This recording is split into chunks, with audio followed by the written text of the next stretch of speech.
Sitting alongside Jonah Javad there at Texas Live, Sir Christian Turner, the British ambassador to the United States. Welcome to the show. I imagine you are having as much fun as ever right now as your team gets ready to play down the block.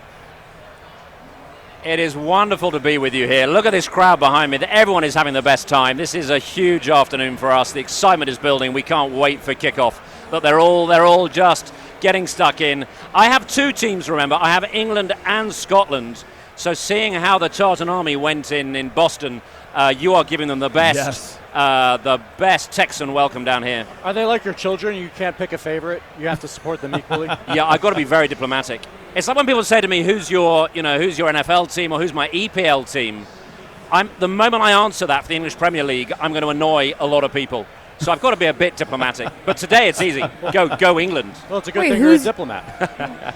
Who's your EPL team? You're safe here. This is a Texan audience. Every taxi in the world I get into, someone says, "Who's your team?" I'm going to annoy them. So let me give you a clue.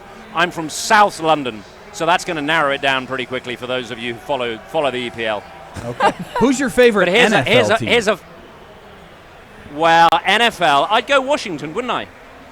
Because that's where I live, and it's that's where you are. Yeah, that makes sense.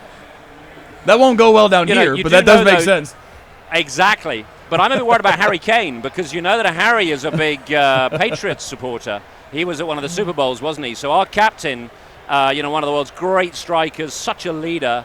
If the crowd here at the stadium today get a sense that he's a bit of a Patriots boy, we'll have to move on pretty swiftly. There is a link, though, guys. Sorry to interrupt you. Let me say this: that the link between the US and the England Premier League, 11 of our teams in the EPL are owned and funded by Americans. So the way this sport is growing, the festival we're about to have for the next 6 weeks, that's built on the real connections between this extraordinary and brilliant alliance that I have a privilege to serve. So are you going down the block here in an hour to watch the game at the stadium, or are you watching there from Texas Live? I'm sorry to say I'm going down the block and I'm going to watch it in the stadium. I'm working, you see, that's where I've got a time. You see, I thought I was overdressed for this show wearing a polo while they're all in T-shirts and hoodies. And here I am getting upstaged by the British ambassador to the United States. Now, here's the one question. Which chant of England's is your favorite? Because I feel like I've heard all of them about 7 times over the last 3 hours. Just listening to them singing through some of our great songs. Wonderwall was great. Yep. It's these songs that are iconic. Three Lions. There are some that are pretty unrepeatable for a diplomat on live TV. So I'll just go with all of them. And if you just don't put a camera on me in the stadium in case I'm chanting along at the same time. I have to say, watching the Scots take over Boston, and more specifically, a bunch of them went to the Red Sox-Rangers game to take in the American baseball experience. That was awesome. For you, what's been the coolest experience of this World Cup so far? I know it's early, but do you have a favorite yet?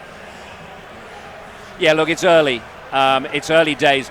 There was a photograph in Boston of a statue of one of the founding fathers. I don't remember which one it was, with a traffic cone on his head. And if you know British fans, putting a traffic cone on the head of a distinguished statue, we have a little bit of disrespect for authority. It's kind of natural British thing. People like me in suits, that's cool. So so far, the Boston fans, the Red Sox game, the Tartan Army were pretty good. But we're going to have so many more memories as we head through this. It's going to be brilliant.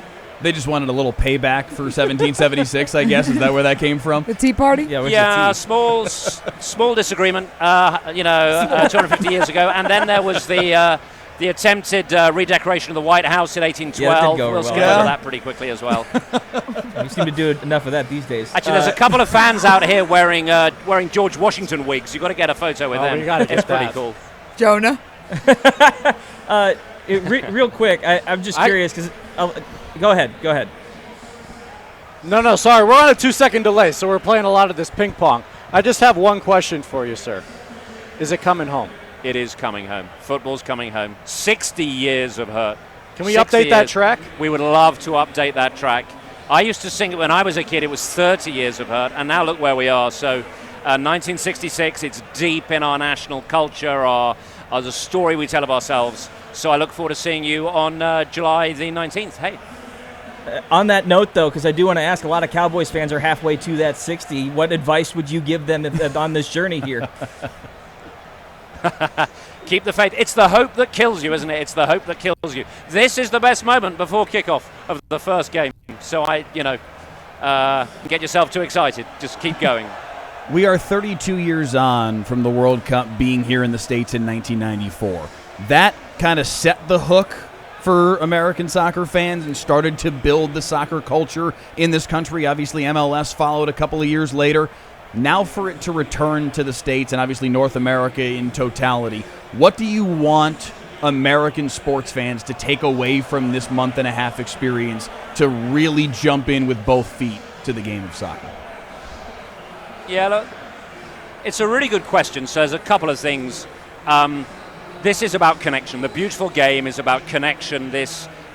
Every bar everywhere in the world, people are watching this. That for my business, which is diplomacy, this is extraordinary power and connectivity that reminds us that what unites us is far bigger than what divides us. Then the game is getting more popular every year in the US.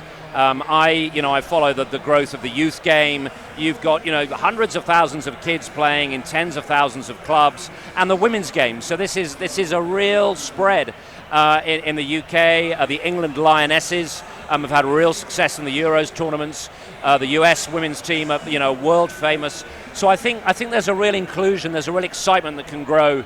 And as well as the England Premier League, which we've discussed, really showcase. In the end, for me, it's simple. It's about the ties between our two countries. They're deep and then enduring. They go back 250 years. But looking to the future, we will really deepen those connections. And the more Americans that are watching and enjoying, the happier I will be. Sir Christian Turner, thank you so much for the time.